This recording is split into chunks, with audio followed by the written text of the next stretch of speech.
인디 뮤지션 루시아로도 잘 알려진 심규선 씨가 해줘요. 담백하고도 아름다운 목소리로 담담하게 노래하는 것처럼 낭독하는데요. 이 순수한 어린 왕자와 참 잘 어울리는 것 같습니다. 자, 이제 어린 왕자와 함께 잊고 지냈던 동심을 다시 만나볼까요?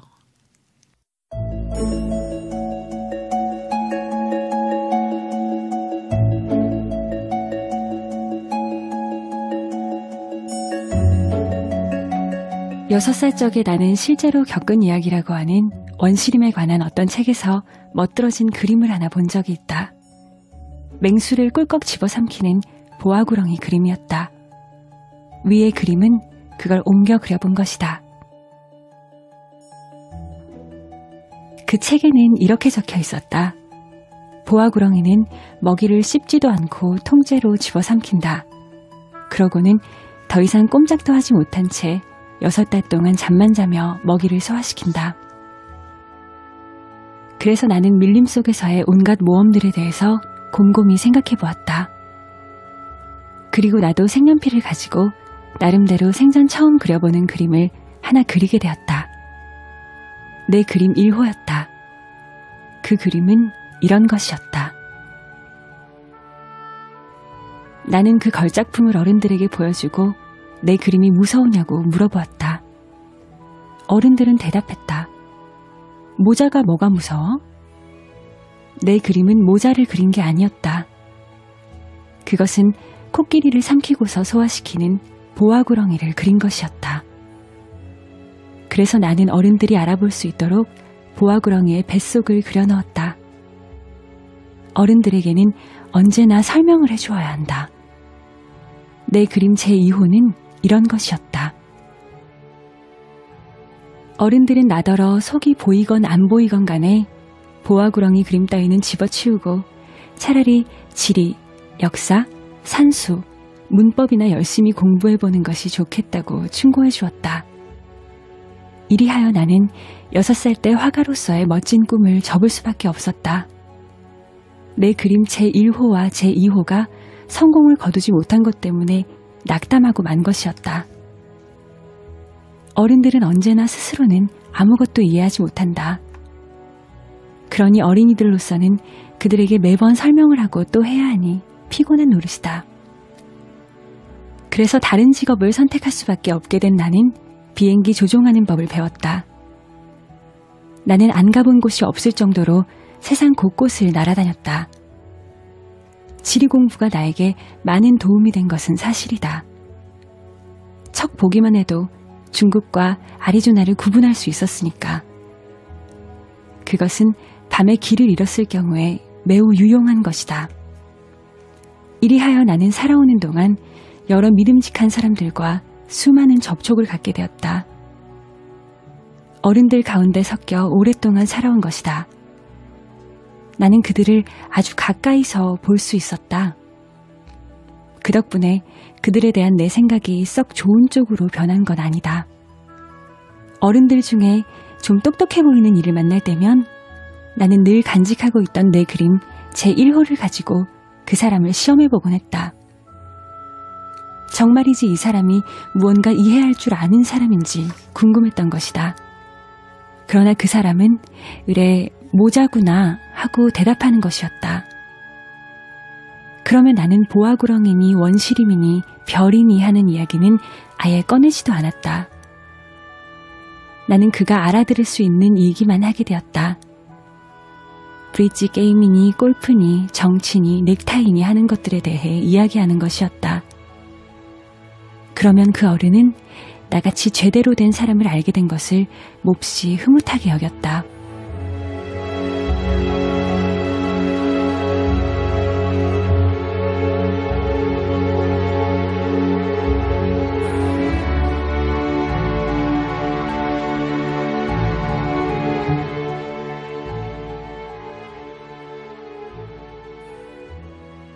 그래서 나는 서로 마음을 터놓고 이야기할 만한 상대도 없이 홀로 지내왔는데 6년 전 어느 날 사하라 사막에서 문득 비행기 고장을 만나게 되었다.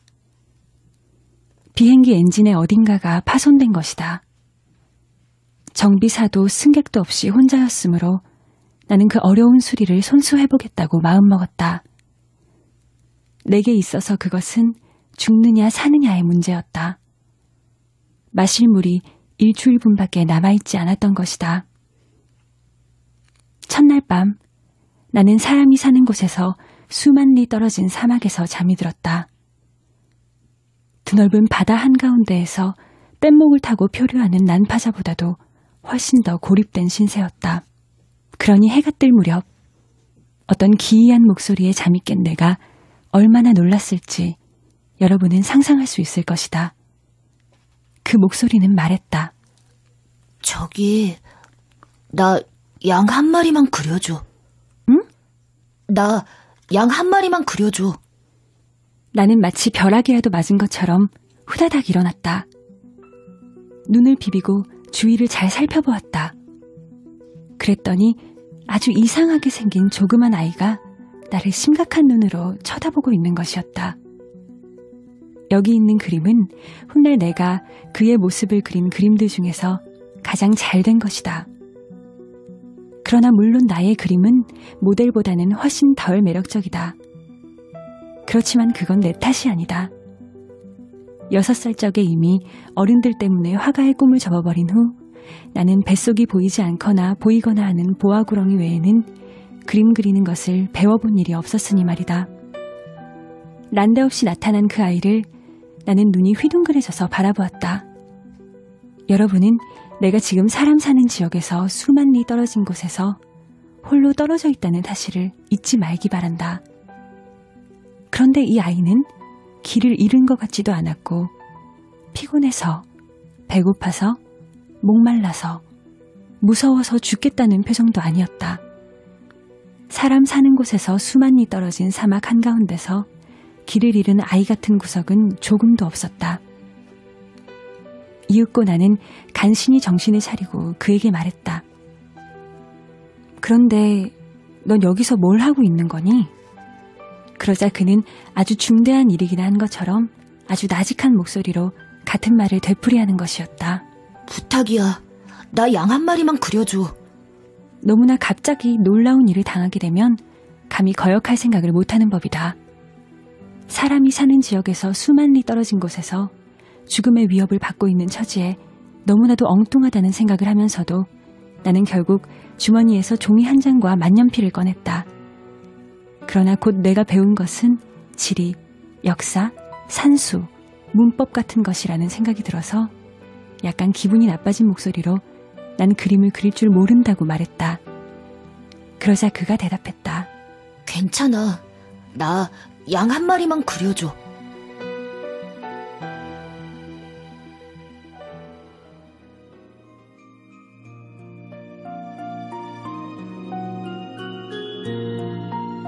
양은 한 번도 그려본 적이 없었으므로 나는 그에게 내가 그릴 줄 아는 단 2가지 그림 중에 하나를 그려주었다.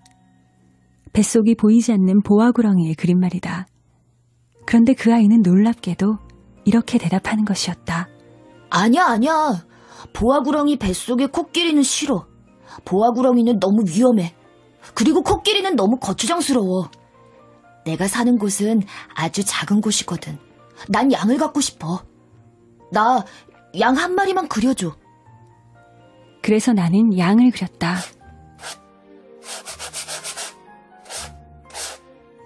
그는 양 그림을 자세히 들여다보더니 이렇게 말했다. 안 돼. 이 양은 벌써 병이 들어버렸는걸. 다른 걸로 하나 그려줘. 나는 다시 그렸다.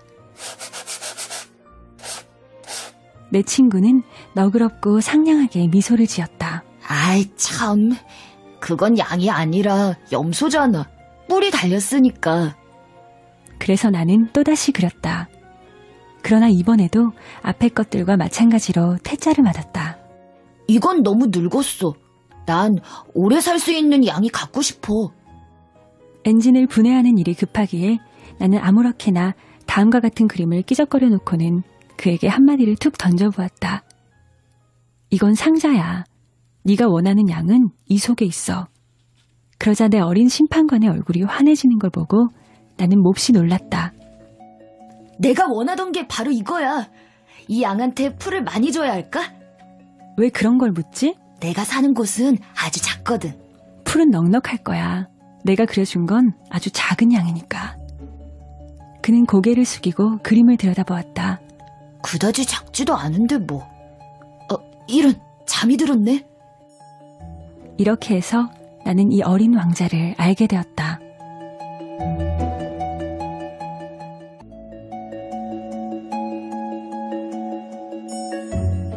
그 어린 왕자가 어디서 왔는지를 알게 되기까지는 오랜 시간이 필요했다. 어린 왕자는 내게 많은 것들을 물어보면서도 정작 내가 묻는 말은 조금도 귀담아 듣는 것 같지 않았다. 그가 어쩌다 우연히 내뱉는 말들을 통해 나는 차츰차츰 모든 것들을 알게 되었다. 가령 내 비행기를 처음 보았을 때 그는 나에게 이렇게 물었던 것이다. 이 물건은 대체 뭐야? 이건 그냥 물건이 아니야.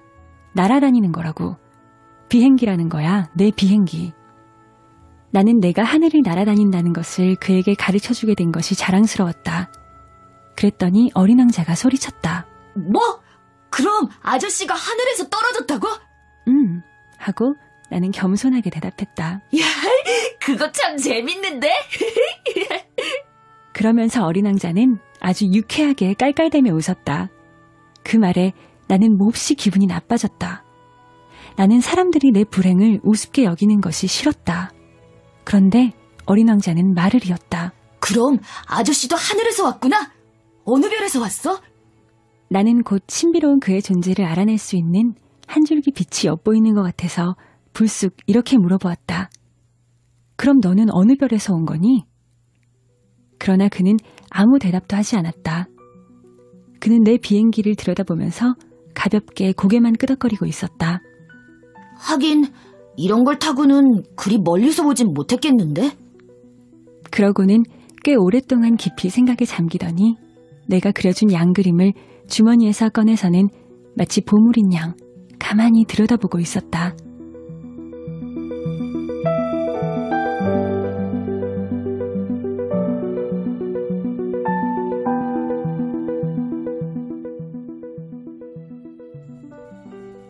다른 별들에 대해서 슬쩍 내비친 그 속내 이야기에 내가 얼마나 궁금해 몸이 달았을지 여러분은 짐작할 수 있을 것이다. 그래서 나는 그 점에 관해 좀 더 알아보려고 애를 썼다. 얘야, 너는 어디서 왔니? 네가 사는 곳이란 대체 어디니? 내가 그려준 양을 어디로 데려가려고 하는 거니? 그는 아무 말 없이 생각에 잠겨있더니 대답했다. 아저씨가 준 상자가 좋은 건 그게 밤에는 양의 집이 될 수 있다는 거야. 그렇고 말고 네가 착하게 굴기만 하면 낮에 양을 메어둘 고삐도 그려줄게. 그리고 말뚝도. 나의 제안에 어린 왕자는 어이없어하는 것 같았다. 양을 메어놓다니 별 이상한 생각을 다 하는군. 하지만 메어놓지 않으면 제멋대로 돌아다니다가 길을 잃을지도 모르는데? 그랬더니 내 친구는 또다시 깔깔거리며 웃어댔다. 아니, 양이 가긴 어디로 가? 어디든 아무데나 곧장 앞으로. 그랬더니 어린 왕자는 심각한 표정이 되어 말했다. 괜찮아. 내가 사는 곳은 아주 작으니까. 그리고 마음이 약간 서글퍼졌는지 이렇게 덧붙였다. 앞으로 곧장 가봐야 별로 멀리 갈 수 없는걸.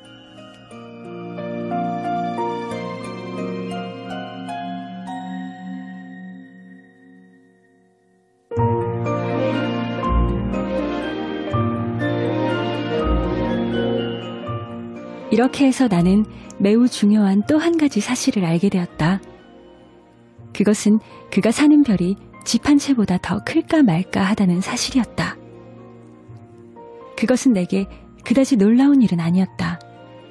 지구, 목성, 화성, 금성같이 사람들이 이름을 붙여놓은 큰 별들 말고도 이 우주에는 다른 수백 개의 떠돌이 별들이 있는데 어떤 것들은 너무나 작아서 망원경으로도 보이지 않을 정도라는 것을 나는 잘 알고 있었던 것이다.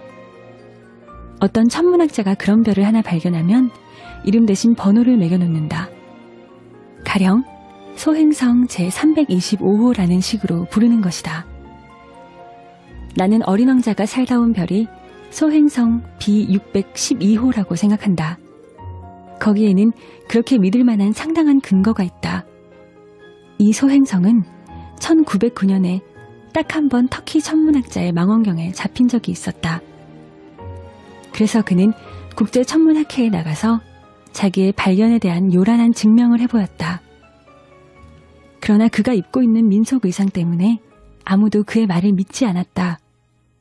어른들이란 이런 식인 것이다. 그런데 B612호 소행성의 명성을 위해서는 다행한 일이 일어났다. 터키의 한 독재자가 자기 국민들에게 서양식 옷을 입을 것을 강요하면서 이에 거역하는 자는 사형에 처한다고 했던 것이다. 그래서 그 천문학자는 1920년에 멋있는 양복을 입고 다시 그가 발견한 별에 대한 증명을 해보였다. 그러자 이번에는 모두 그의 말을 믿었다. 내가 B612호 소행성에 대해서 여러분에게 이토록 자세히 이야기하고 그 번호까지 알려주게 된 것은 어른들 때문이다. 어른들은 숫자를 좋아하는 것이다. 당신이 새로 사귄 친구에 대하여 이야기를 해보면 그들은 제일 중요한 것에 대해서는 도무지 묻지를 않는다. 그들은 그의 목소리는 어떻지? 그엔 무슨 놀이를 제일 좋아하지? 나비를 수집하니? 하고 묻는 법이 절대로 없다. 나이는 몇 살이지? 형제는 몇이고? 몸무게는?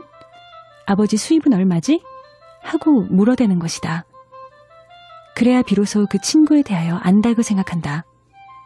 만약 어른들에게 창가에 제라늄 화분이 놓여있고 지붕에는 비둘기들이 놀고 있는 멋진 붉은 벽돌집을 보았어요 라고 말하면 어른들은 그 집이 어떤 집인지를 상상해내지 못한다. 어른들에게는 10만 프랑짜리 집을 보았어요 라고 해야 한다. 그래야 야, 참 멋진 집이겠구나 하고 감탄한다. 그래서 어린 왕자가 정말 귀여웠고 잘 웃었고 양 한 마리를 갖고 싶어 했지요. 그게 바로 그가 이 세상에 존재하고 있다는 증거예요. 어떤 사람이 양을 갖고 싶어 한다면 그건 그가 이 세상에 존재하고 있다는 증거가 되는 거죠 라고 말한다면 그들은 어깨를 으쓱하고는 여러분을 어린애로 취급할 것이다. 그러나 어린 왕자가 떠나온 별이 B612호 소행성입니다 라고 하면 어른들은 수긍이 간다는 듯 더 이상 질문을 해대며 귀찮게 굴지 않을 것이다. 어른들은 다 그렇다. 그걸 가지고 어른들을 나쁘게 생각해서는 안 된다. 어린이들은 어른들을 아주 너그럽게 생각해줘야 한다.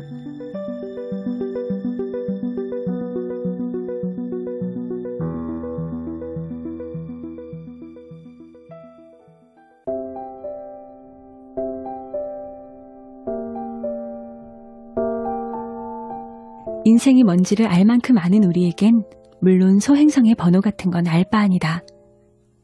나는 이 이야기를 동화를 이야기하듯 시작하고 싶었다. 이렇게 말이다. 옛날에 자기보다 좀 더 클까 말까 한 별에 살고 있는 어린 왕자가 있었습니다. 그 왕자는 친구를 가지고 싶었답니다. 인생이 뭔지 알 만큼 아는 사람들에게는 그게 훨씬 더 진실하다는 느낌을 주었을 것이다. 왜냐하면 나는 사람들이 이 책을 무성의하게 읽어치우지는 말았으면 하는 생각이기 때문이다. 이 추억을 이야기하자니 걷잡을 수 없는 슬픔이 솟아오른다. 어린 왕자가 내가 그린 양을 가지고 떠나가 버린 지 벌써 6해나 된다. 지금 여기에다 그의 모습을 그려보려는 것은 그를 잊지 않기 위해서다. 친구를 잊는다는 것은 슬픈 일이니까. 아무에게나 다 친구가 있는 것은 아니다.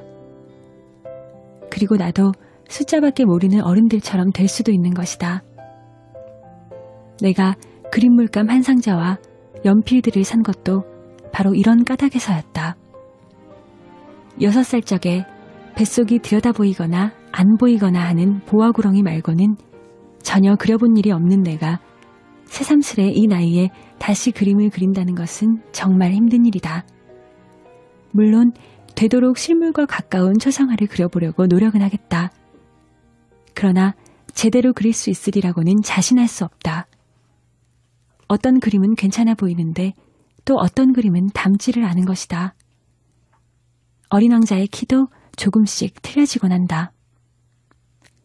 여기서는 어린 왕자가 너무 크고 저기서는 너무 작다. 또 옷 색깔의 경우도 망설여진다. 그래서 이렇게 저렇게 어둠 속에서 무언가를 찾듯 더듬더듬 그려본다. 결국 나는 가장 중요한 어떤 부분을 잘못 그릴지도 모른다. 그러나 그 점에 대해서는 나를 좀 봐주었으면 한다. 내 친구는 도무지 설명을 해주는 법이 없었으니 말이다. 아마 내가 자기와 같다고 생각했던 것인지도 모른다.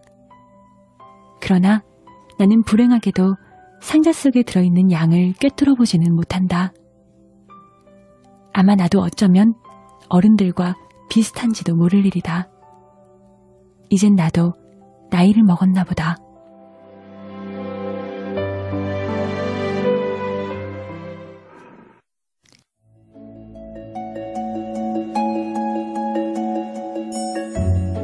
매일 조금씩 나는 별이니 출발이니 여행이니 하는 것들에 대해서 알게 되었다. 이런 것들은 이런저런 생각을 하는 중에 은연중 입 밖으로 나오게 된 것이었다. 사흘째 되는 날 바오밥 나무의 비극을 알게 된 것도 그렇게 해서였다. 이번에도 역시 양 덕분이었다. 마치 무슨 심각한 의문에 사로잡힌 듯이 어린 왕자가 느닷없이 내게 물었으니 말이다. 양이 작은 나무들을 뜯어먹는다는데 정말일까? 그럼 정말이지. 야, 그거 참 잘됐다. 양이 작은 나무들을 뜯어먹는다는 게 왜 그리도 중요한지 나는 이해할 수가 없었다. 그러나 어린 왕자는 말을 이었다. 그렇다면 바오밥 나무도 뜯어먹겠네? 나는 어린 왕자에게 바오밥 나무는 작은 나무가 아니라 성당만큼이나 거대한 나무이므로 한때의 코끼리를 다 몰고 간다 해도 바오밥 나무 한 그루를 다 해치우지는 못할 것이라고 일러주었다. 한때의 코끼리라는 말에 어린 왕자는 웃어댔다. 그럼 코끼리들을 포개 놓아야겠네? 어린 왕자는 또 영리하게 이런 말도 했다. 커다란 바오밥 나무도 자라기 전엔 조그맣게 돋아나지? 그렇긴 하지. 하지만 왜 양이 작은 바오밥 나무를 먹겠어? 아이 참, 그 이유를 모른단 말이야? 하고 어린 왕자는 당연한 일이 아니냐는 듯이 대답했다. 그래서 나 혼자서 이 수수께끼를 푸느라 머리를 짜내지 않으면 안 되었다. 과연 어린 왕자의 별에도 다른 별과 마찬가지로 좋은 풀과 나쁜 풀이 있었던 것이다. 따라서 좋은 풀에 좋은 씨와 나쁜 풀에 나쁜 씨가 있었다. 그러나 씨는 눈에 보이지 않는다. 땅속 은밀한 곳에 숨어서 자고 있다가 그 중에 하나가 어느 날 문득 깨어나고 싶어지는 것이다. 그러면 그것은 기지개를 켜고 우선 아무 해도 되지 않는 예쁘고 조그만 싹을 햇빛을 향해 슬며시 내민다. 그것이 빨간 무나 장미의 싹이라면 마음대로 자라도록 내버려두어도 된다. 하지만 나쁜 식물의 싹이라면 눈에 띄는 대로 뽑아버려야 한다. 그런데 어린 왕자의 별에는 무서운 씨가 있었는데 그게 바로 바오밥 나무의 씨였다. 그 별의 땅에는 온통 바오밥 나무 씨가 널려 있었다. 그런데 바오밥 나무란 자칫 손을 늦게 쓰면 영영 없앨 수가 없게 된다. 그놈은 별 전체를 다 차지하면서 그 뿌리로 별에 구멍을 뚫어놓는 것이다. 그래서 별은 작은데 바오밥 나무가 너무 많게 되면 별이 산산조각 나고 마는 것이다.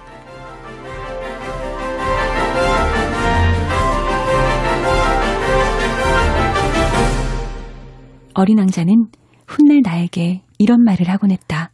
그건 규율의 문제야. 아침에 세수를 하고 나면 나의 별도 정성 들여 몸단장을 해줘야 돼. 바오밥 나무가 아주 어릴 때는 장미와 비슷하지만 곧 장미와 구별할 수 있을 만큼 자라면 규칙적으로 신경을 써서 바오밥 나무를 뽑아버려야 하는 거야. 그건 정말 귀찮긴 하지만 아주 손쉬운 일이야. 그리고 어느 날 그는 우리 땅에 사는 어린이들이 머릿속에 잘 새겨들 수 있도록 멋진 그림을 하나 정성껏 그려보라고 내게 권했다. 그 어린이들이 언젠가 여행을 하게 되면 도움이 될지도 몰라. 마땅히 할 일을 나중으로 미루어도 별탈이 없을 때도 덜어 있지만 바오밤 나무의 경우 그랬다간 반드시 큰 사고가 생겨. 난 게으름뱅이가 사는 별을 하나 아는데 그 게으름뱅이는 작은 나무 세 그루를 소홀히 한 채 그냥 내버려뒀었어.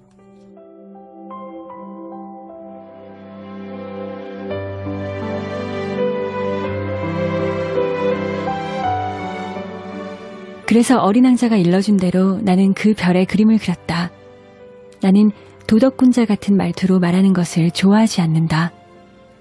하지만 바오밤 나무의 위험을 아는 사람은 너무나도 적고 어떤 소행성에서 길 잃은 사람이 당하게 될 위험은 너무나도 큰 것이므로 딱 한 번만 예외적으로 마음을 고쳐먹기로 한다. 그래서 나는 이렇게 말한다. 어린이들이여, 바오밤 나무를 조심하라. 내가 이 그림을 이토록 정성스럽게 그린 것은 내 친구들이 나와 마찬가지로 오래전부터 자신도 모르게 감수하고 있는 위험에 대하여 경각심을 불러일으키기 위해서이다. 내가 그림을 통해 주게 된 교훈은 그만한 값어치가 있는 것이었다. 하지만 여러분은 이런 의문을 가질지도 모르겠다. 왜 이 책에는 바오밤 나무의 그림만큼 거창한 그림들이 없는 것일까? 그 대답은 아주 간단하다. 그리려고 노력은 해보았지만 성공하지는 못했기 때문이다. 바오밤 나무들을 그릴 때에는 급박하다는 감정으로 온통 정신이 고조되어 있었던 것이다.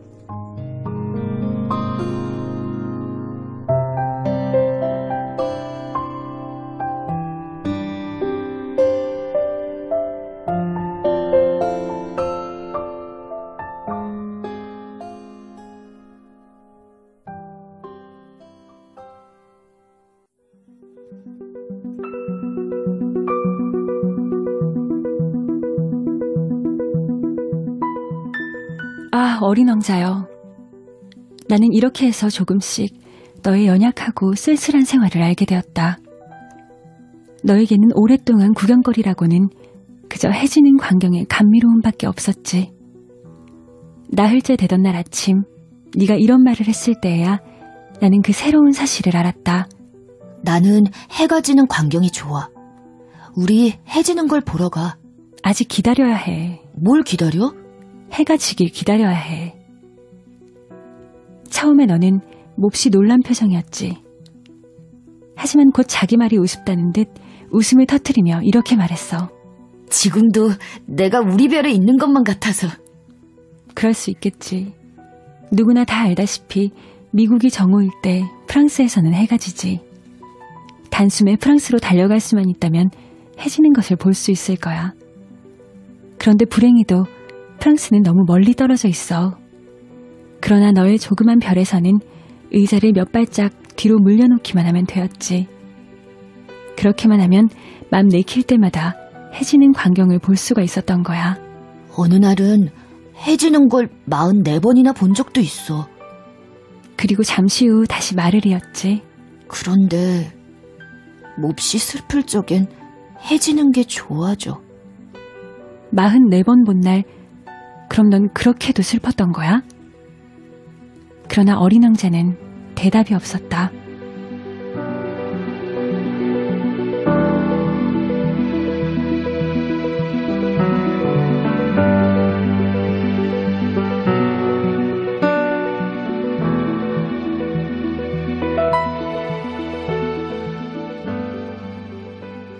닷새째 되던 날, 이번에도 양 덕분에 어린 왕자의 생활에 또 다른 비밀을 알게 되었다. 그는 오랫동안 속으로 곰곰이 생각한 끝에 튀어나온 말인 듯 느닷없이 내게 물었다. 양이 말이야. 작은 나무를 뜯어먹는다면 꽃도 먹겠지? 양은 닥치는 대로 뭐든지 먹지. 가시가 있는 꽃도 먹어? 그럼 가시가 있는 것도 먹지. 그렇다면 가시는 무엇에 쓰는 거지? 나는 그걸 알 수가 없었다. 나는 그때 엔진에 너무 꼭 조여진 볼트를 빼내는 일에 잔뜩 정신이 팔려 있었다. 비행기의 고장이 매우 심각하다는 느낌이 들기 시작했고 또 마실 물도 얼마 남지 않은지라 최악의 경우가 예상되는 상황이었기 때문에 걱정이 이만저만이 아니었다. 가시는 못에 쓰는 거지? 어린 왕자는 한 번 물어보면 결코 그냥 넘어가는 법이 없었다. 나는 볼트 때문에 신경이 곤두서 있던 중이라 아무렇게나 대답해버렸다. 가시, 그건 아무 쓸모도 없는 거야. 그래? 잠시 아무 말이 없다가 어린 왕자는 원망스럽다는 듯이 이렇게 턱 쏘아붙였다. 거짓말 마. 꽃들은 연약해. 그리고 순진해. 꽃들은 자기들이 할 수 있는 만큼 자신을 보호하는 거야. 가시가 있으니 자기들은 무서운 존재라고 생각하는 거라고. 나는 아무 대답도 하지 않았다. 그때 나는 속으로 요놈의 볼트가 그래도 꼼짝을 안 하면 망치로 두들겨서 튀어나오게 해야겠어 하고 생각하는 중이었다. 어린 왕자는 다시 내 생각에 회방을 놓았다. 정말로 그렇게 생각하는 거야? 꽃들이... 그만해도 그만. 난 아무 생각도 안 해. 난 아무렇게나 대답했을 뿐이야. 나에겐 지금 중요한 일이 있어. 어린 왕자는 어이가 없다는 듯이 나를 쳐다보았다. 심각한 일이라고. 어린 왕자는 손에는 망치를 들고 손가락은 시커먼 기름투성이가 되어가지고 그에겐 아주 못생겨 보이는 무슨 물건 위로 몸을 굽히고 있는 내 모습을 바라보고 있었다. 아저씨도 다른 어른들과 똑같이 말하네. 이 말에 나는 좀 부끄러워졌다. 그러나 그는 사정없이 말을 이었다. 아저씨는 모든 걸 혼동하고 있어. 뭐든 다 뒤죽박죽으로 만들어 놓고 있잖아. 어린 왕자는 진짜로 성이 잔뜩 나 있었다. 그는 온통 금빛인 머리카락을 흔들었다.